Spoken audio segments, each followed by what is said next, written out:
Hi friends, ఇప్పుడు మనం చేయబోతున్నాం మట్టితో మసాలా దోశ. ముందుగా పొయ్యి మీద పెన్నం పెట్టుకొని ఆయిల్ వేసుకోండి. అది వేడెక్కిన తర్వాత దోశను వేసి దాని మీద మట్టి, కొంచెం కారం, మసాలా పొడి వేసుకొని లైట్గా ఆయిల్ వేసుకొని బాగా రోస్ట్ చేసుకొని ఒక సర్వింగ్ బౌల్లోకి తీసుకోండి. అంతే, మట్టితో మసాలా దోశ రెడీ. తర్వాత దాన్ని తీసుకెళ్ళి డస్ట్బిన్లో పడేయండి. తినకండి ఫ్రెండ్స్, చిన్నపిల్లలు ఇవేం ట్రై చేయకండి ప్లీజ్. ఫ్రెండ్స్, మీకు కావాలంటే ఆనియన్స్, పచ్చిమిర్చి, అల్లం, కొత్తిమీర కూడా వేసుకోండి. పడేయడానికి బాగుంటుంది. తర్వాత డస్ట్బిన్లో పడేయండి. నేను ఇంకా టైం లేక నేను అవేం వేయలేదు. నేను పిచ్చి వంట చేస్తుంటే మా బ్రదర్ వచ్చాడు.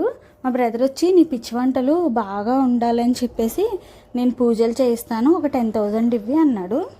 సరే కదా, నేనంటే అసలు ఎంత ప్రేమ మా బ్రదర్కి అని చెప్పేసి 10,000 ఇచ్చాను. ఇచ్చిన తర్వాత అడిగాను, ఎక్కడ ఏ గుడి అని అడిగాను. తిరుపతి వెళ్తున్నావా లేకపోతే ఎక్కడికి వెళ్తున్నావు అన్నాను. వాడు అన్నాడు, లేదు గోవాలో కొత్తగా గుడి కట్టారంట, అక్కడికి వెళ్ళి నీ పేరు మీద పూజలు చేస్తాను గోవా గుడిలో అని చెప్పాడు. సరేలే అని చెప్పేసి 10,000 ఇచ్చాను. వెళ్ళాడు, వచ్చాడు, నాకు ప్రసాదం కూడా తీసుకొచ్చాడు. పాపం నేనంటే ఎంత ఇష్టమో వాడికి. నా పిచ్చి వంటల ఛానల్ బాగా రన్ అవ్వాలని గోవా వెళ్ళి పూజలు కూడా చేయించాడు నా పేరు మీద.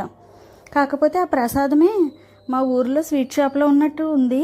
అలా అంటే పాపం ఫీల్ అవుతాడు కదా, ఏమో అక్కడ కూడా అలా తయారు చేయొచ్చు కదా అని చెప్పేసి నేను ఇంక ఊరుకున్నాను అనమాట.